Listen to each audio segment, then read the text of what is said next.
औज़ु बिल्लाहि मिनश्शैतानिर्रजीम बिस्मिल्लाहिर्रहमानिर्रहीम। क्लास 9 के बायोलॉजी के चैप्टर नंबर 4 जिसका नाम है सेल्स एंड टिश्यूज़ मैं आपको खुशामदीद कहता हूँ। तो इस चैप्टर में हम बेसिक जो कंसेप्ट्स हैं सेल और टिश्यू के बारे में, इनकी डिफिनीशन जानेंगे, इनके इंटरनल और एक्सटर्नल स्ट्रक्चर्स को स्टडी करेंगे, इनकी हिस्ट्री के बारे में पढ़ेंगे। तो शुरू करते हैं। सेल्स जो हैं इनको हम basic structural and functional unit of a living body कहते हैं, यानी किसी भी जानदार चीज़ का जिस्म जिस चीज़ से बना है और जिस चीज़ में उसकी बुनियादी जो लिविंग ऑर्गेनिज़म का जो बुनियादी फंक्शन होता है, यानी एनर्जी पैदा करना या रिप्रोडक्शन करना या ग्रोथ करना, यही सेल अंजाम देता है। यानी एक बॉडी बना भी इस चीज़ से है, सेल से है, लिविंग ऑर्गेनिज्म, और काम भी सेल से लेकर करता है। ठीक है। और जब ये सेल्स फिर कंबाइन होते हैं तो ये बनाते हैं टिश्यूज़। फिर इसके टिश्यूज़ के अलग अलग किस्म होते हैं, सेल्स के भी अलग अलग किस्म होते हैं। तो आते हैं सेल्स के एग्जांपल्स की तरफ। सेल्स जो है, अगर हम देखें एक बटरफ्लाई यानी तितली का एक पर देखें तो इसमें शीट्स ऑफ सेल्स होते हैं इस तरह, देखिए। यानी अगर ये हमारे पास एक बटरफ्लाई का पर है एक, तो इसमें इस तरह के शीट्स ऑफ सेल्स अरेंज हुए होते हैं। ठीक है।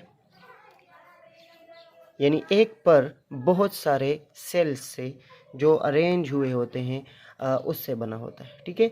अगर हम अपने आंखों के शाइनी लेयर को देखें, ये जो बिल्कुल बारीक सी लहर जो होती है, इसको हम ये भी सेल्स से बना होता है। जो मीट हम खाते हैं वो भी सेल्स से बना होता है। इसी तरह हमारे बॉडी के अदर पार्ट्स, आई लैशेज़ वगैरह, फिंगर नेल्स, इस तरह ऑरेंज जो हम माल्टा खाते हैं, इस तरह प्लांट्स सारे और एनिमल्स सारे, जितने भी लिविंग ऑर्गेनिजम्स हैं, जितने भी लिविंग थिंग्स हैं, सब जो हैं वो सेल्स से बने हैं। ठीक है।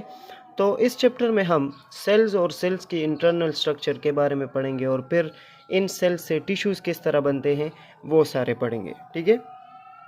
अजान हो रही है तो मैं कुछ देर के लिए स्किप करता हूँ और अजान का जवाब दे देता हूँ। वेलकम बैक आफ्टर द अजान। तो हिस्ट्री भी हम इसका पढ़ेंगे कि कहाँ से ये सिलसिला शुरू हुआ, पहला माइक्रोस्कोप किसने बनाया। तो ज़ाहिर है सेल आंखों से हमें नज़र नहीं आता, उसके लिए हमें आंखों से ज़्यादा पावरफुल आले की ज़रूरत होगी।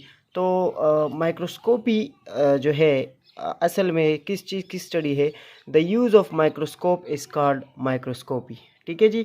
और यानी जो ऑर्गेनिज़म हम माइक्रोस्कोप पर देखते हैं उनको हम फिर माइक्रो ऑर्गेनिज़म कहते हैं। ठीक है जी। तो फर्स्ट माइक्रोस्कोप 1595 में हॉलैंड के रहने वाले ज़ेकेरियस जॉनसन ने बनाया था। और ये असल में किस तरह का माइक्रोस्कोप था? ये असल में एक ट्यूब था जिसमें लेंसेज लगी हुई थी इस तरह की। ठीक है।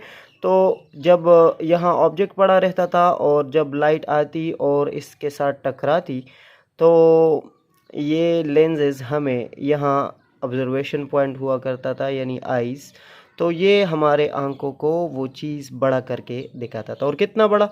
यानी अगर एक चीज़ है तो उसको या 3 टाइम्स या 9 टाइम्स उसको मैग्नीफाई करके हमें बताता। ये जो बड़ा करना, मैग्नीफाई करना है, इसको क्या कहते हैं?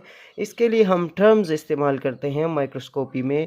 एक होता है मैग्निफिकेशन, यानी the increase in the apparent size, यानी ज़ाहिरी सूरत में बढ़ोतरी।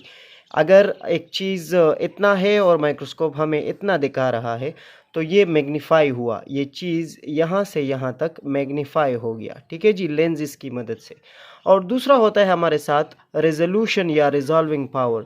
तो रिजॉल्विंग पावर क्या है कि the measure of a microscope of clarity of an image, यानी अगर एक इमेज है, एक चीज़ है, इसमें क्लैरिटी कितनी है, इसमें हम मिनिमम डिस्टेंस में दो ऑब्जेक्ट्स के दरमियान फासला यानी सेपरेशन कितना एक्यूरेटली कर सकते हैं। समझ में आ गई बात? मिसाल के तौर पर हमारे पास ये पॉइंट है और ये पॉइंट है, तो हमारी आंखों को नज़र आ रहा है कि ये दोनों अलग चीज़ है। अगर इसमें हम फासला थोड़ा कम कर दें, इस तरह कर दें, अभी भी फासला है, लेकिन आंखें कंफ्यूज हो रही हैं कि है कि नहीं।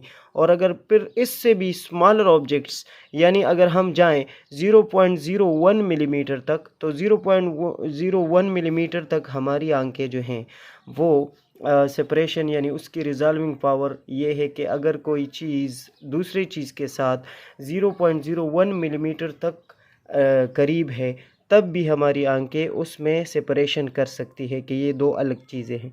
और अगर इससे कम फासला हो, यानी अगर हम आ जाएं 0.05 मिलीमीटर तक, तो फिर हमारी आंखें will not be able to separate those two objects, क्योंकि हमारी रेजोल्यूशन पावर आइस की 0.01 मिलीमीटर है। ठीक है जी। और इस मैग्नीफिकेशन और रेजोल्यूशन को बढ़ाने के लिए हम फिर लेंसेज का इस्तेमाल करते हैं, यानी अगर किसी माइक्रोस्कोप में जितनी पावरफुल लेंस होगी उतनी पावरफुल उसकी मैग्नीफिकेशन और रेजोल्यूशन होगी। तो ये था हमारा आज का टॉपिक। उम्मीद है आपको समझ में आ गया होगा। इंशाल्लाह नेक्स्ट टॉपिक के साथ हाजिर होंगे। चैप्टर 4 बड़ा ही इंटरेस्टिंग चैप्टर है, क्योंकि इसमें बेसिक कंसेप्ट्स क्लियर हो जाते हैं बायोलॉजी के हवाले से। तो मिलते हैं नेक्स्ट टॉपिक में। अपना ढेर सारा ख्याल रखें, अपने वालिदैन और दोस्तों का ख्याल रखें। अल्लाह हाफिज़।